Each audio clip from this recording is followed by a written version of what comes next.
NKATHA, karibu kwenye Tubonge Radio. Asante sana. Yeah. Unajua wase wanajiuliza huku nje, mbona Molly na huyu Molly ni nani? Molly. Molly is a simple lady. Simple but sophisticated. Anyway, in short, Mimi, I am a mental health advocate and I am a proud member of an organization called IKOKAY. Wenye hawajui IKOKAY ni nini ama wenye wanajiuliza IKOKAY ni nini, we are an organization made up of different youth-led groups that came together with a common goal, which is creating mental health awareness. Yeah. So wewe role yako hapa kwa hii IKOKAY hukuwa ni role gani? Role yangu kwa IKOKAY, I'm in charge of communications, that is the communications director.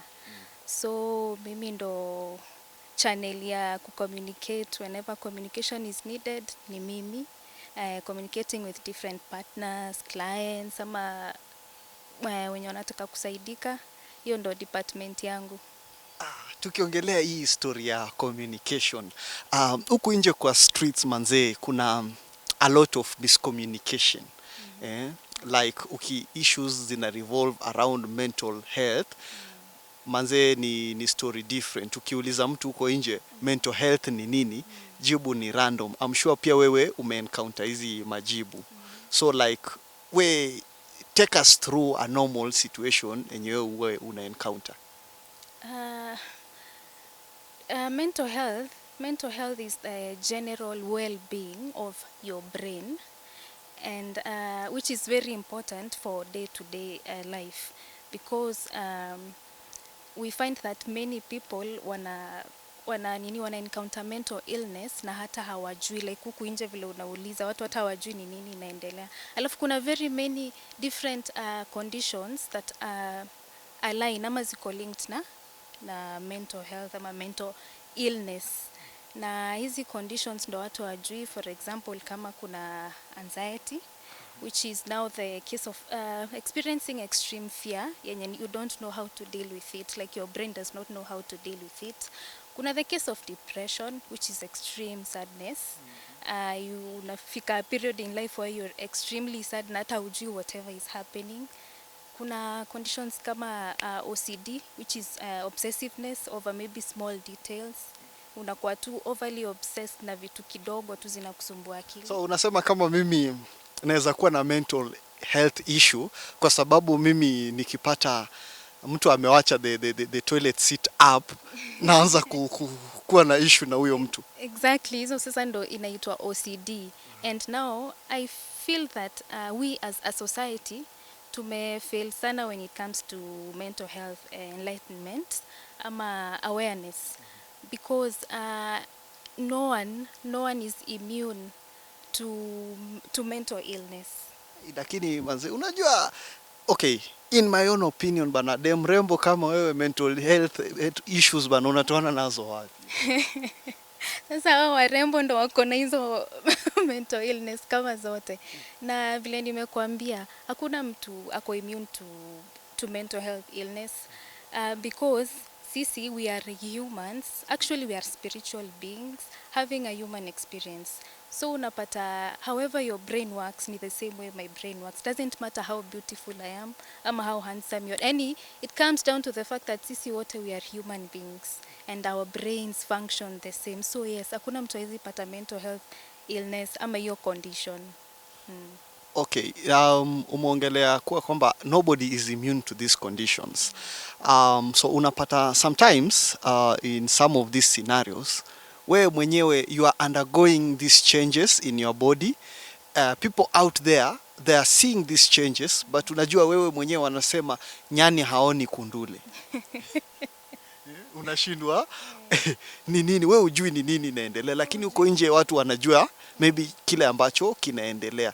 Like in such situations, what are kind of the interventions tunaweza kuwa nazo? I feel the very first one ni what we are doing as IKOKAY, creating awareness. Wacha watu wajue mental health ni nini, umuhimu wa mental wellness, na watu wajue hizi illness za mental illness zenye watu wanasema ni gani, how they affect us daily, which are these conditions, and maybe the steps that we can take towards kukabidhi nini mental health Okay, illness. if I may just disrupt you kidogo, unajua like for me, nikienda niambie let's say like my parent, nikuje nimwambie hey, ni kama niko na depression. Unajua hapo hivyo hata nitapigwa mawe niambiwe sasa wewe kijana umesota unaita depression. So again, sisi as a society tumekosea sana because I feel we are quite ignorant about these issues. And the fact that inasemekananga 1 out of 4 people there is one mwenye ako mentally ill, and grow up in a society which inaonyesha mental illness kama it's like it's a taboo, it's not supposed to be discussed, ama ni wazimu, si wanasemanga ni uenda wazimu. Now we are trying to change the narrative. We want people to embrace and be aware about mental illness, wajue ni condition, ni ugonjwa kama ingine, and we try to find solutions towards these mental health conditions. Ndo we also curb the rising numbers za watu wenye wanajiwa, because even suicide cases, mental health illness ndo will lead to suicide, which is very like highly rising kwa society sahi. So the essence of IKOKAY ni we want to change the narrative in the society. We want to normalize mental health illness. We want people to be aware about what mental health is and how to take care of their mental health. We want them to seek help without feeling shame ya seek help. And generally we just want people to live in wellness.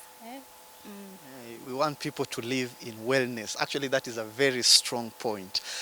You talked about some of these interventions ambazo mostly if we look at it ni kwa ule mtu mwenye ndio ameanza kuface this challenge. Lakini kuna wale watu wenye tayari kama ni wacha tuseme kuchizi, tayari ashachizi. Huyu tutasema hiyo ni gone case ama kuna venye tunaweza msaidia? Hakuna gone case. Mimi I believe hakuna gone case. Hawa watu tunaangalia tunasema wamechizi if we took the steps to actually help them, because kuna rehabs. Kuna rehabs and we can take them to rehabilitation programs zenye ziko na counseling, zenye ziko na medication. Actually mimi nasemanga do not shy away from medication. Like because when you go to rehab and unafanywa therapy and you get to understand and know what your problem is, some conditions they really need medication for you to feel like uanzie sasa kurudi sane kidogo, akili iweze kuwork at least normal kidogo, ndo uweze kujua what is going on na uweze pia kujisaidia. So I don't think medication is bad.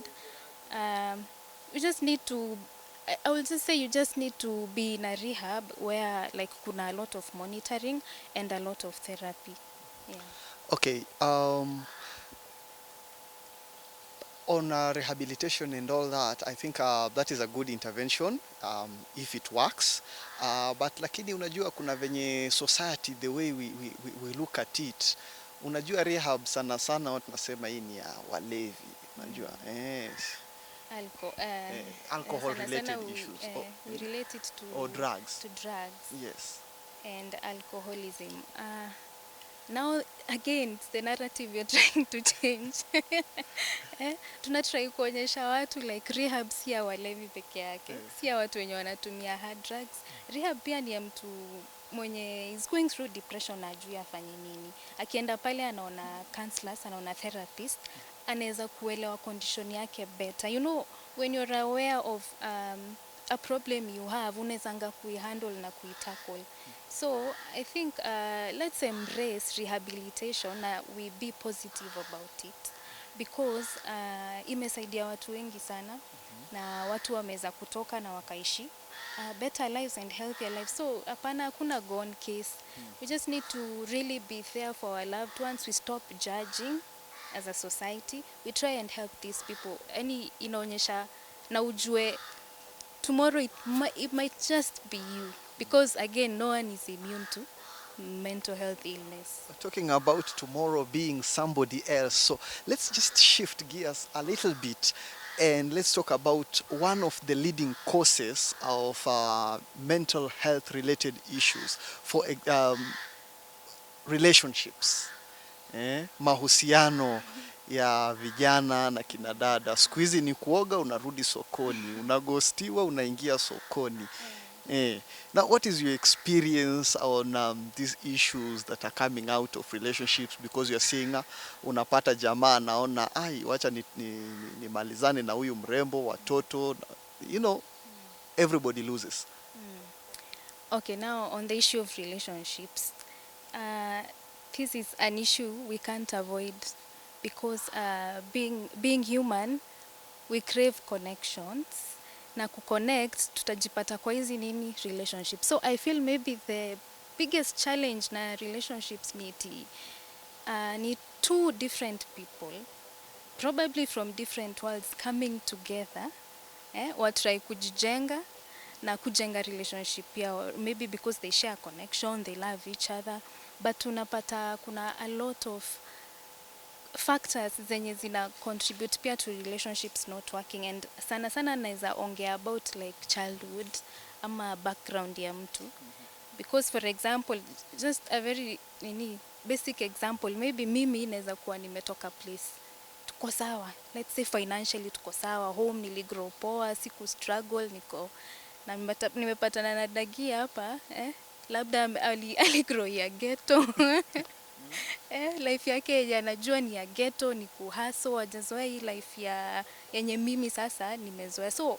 I will come to this relationship maybe nikiwa na expectations zangu. Okay, najua umetoka ghetto and yes, niko hapa juu nakupenda, lakini now along the way there's the life I am used to ama yenye mimi natakanga, labda huwezi fanya nini, huwezi provide.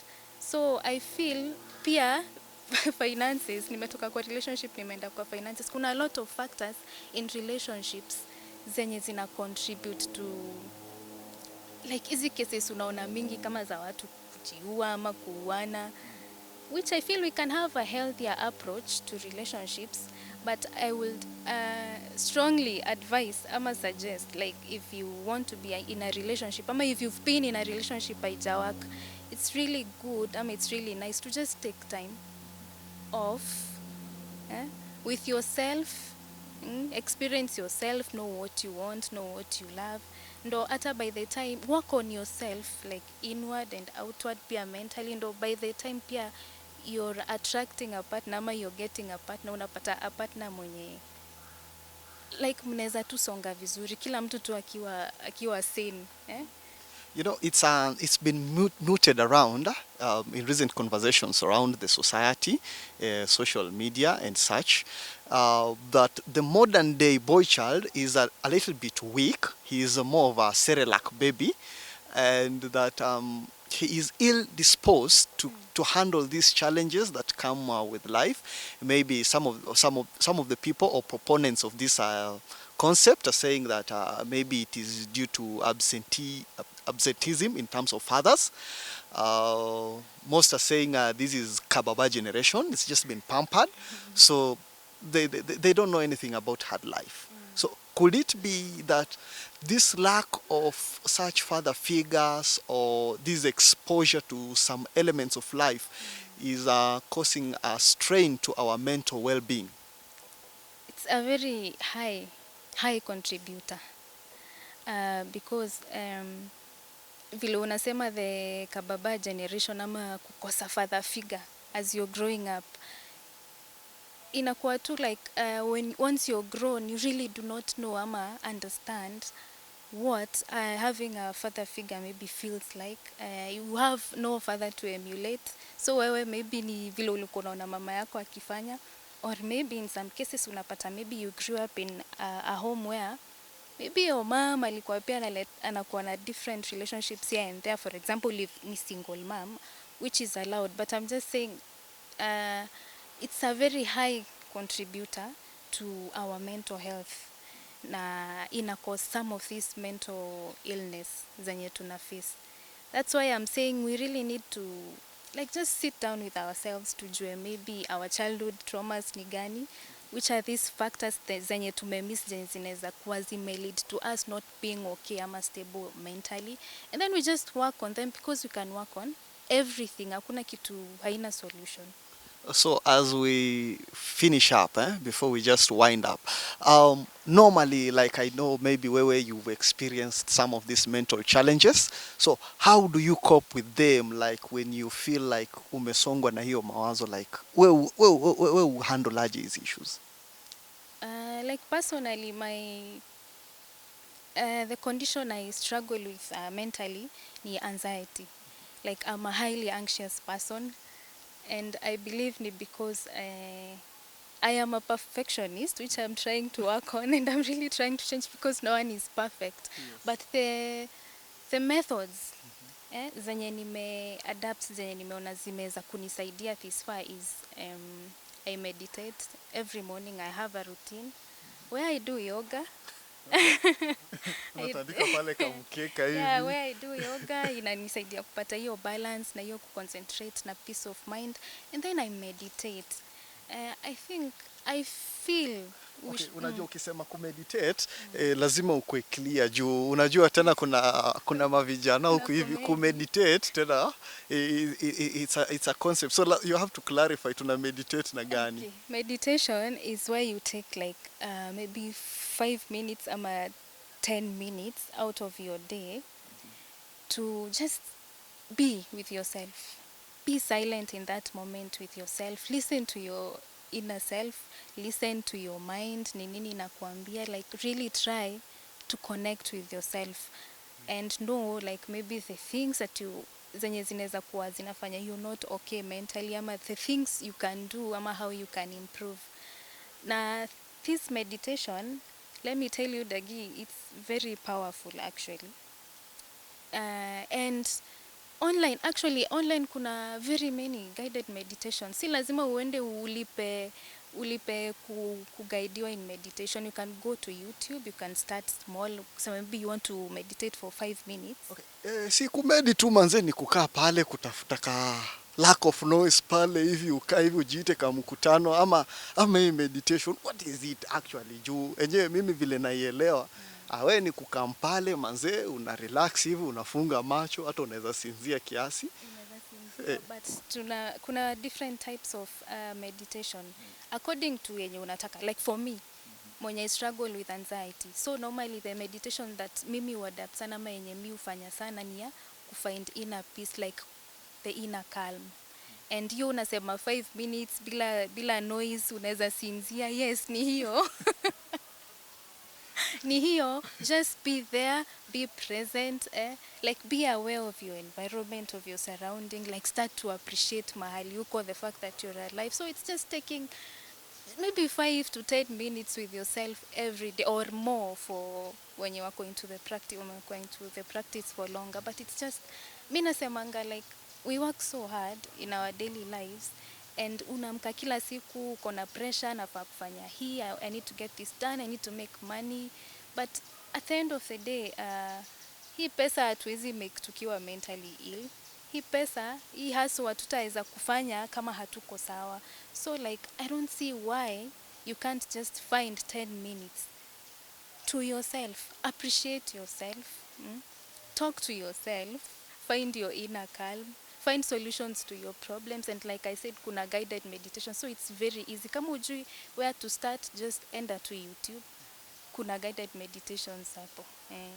Okay, so wale wase wenye wako interested kupartner na IKOKAY, wanataka pia kusaidia mambo ya mental health, maybe they have resources or they have insights zenye wangependa maybe to share with IKOKAY, or maybe to use the platforms that IKOKAY is offering, or maybe kuna wale wase wenyewe at a personal level they're experiencing these challenges.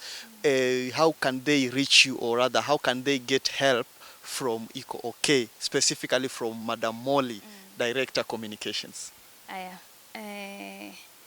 We are on every platform. Like they can reach us through Facebook at IKOKAY Africa. Wanaweza tu search hapo.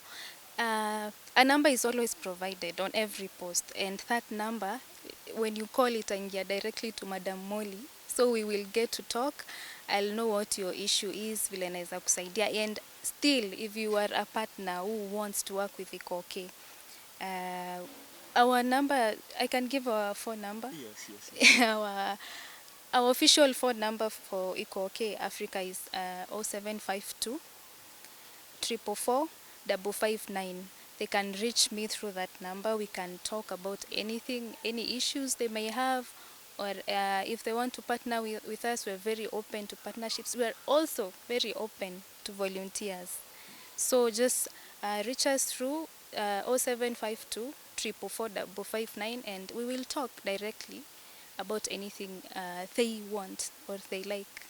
So as we conclude, just give us your parting shot to the young girl, the young 13-year teenager going through some mental health challenges, and she's feeling like she's being misunderstood, or that 16-year-old boy who feels like he has reached the end of the world, or maybe that 35-year-old mwenye enye ameona penye life imefika ni kujitoa.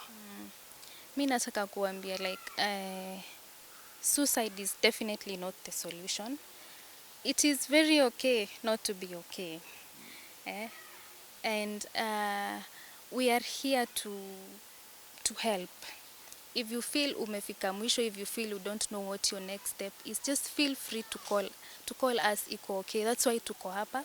Tunataka kusaidia watu huku nje wenye wana struggle na mental health na wajui what to do about it. So I'll just tell them it's okay not to be okay, and it's not the end of the world.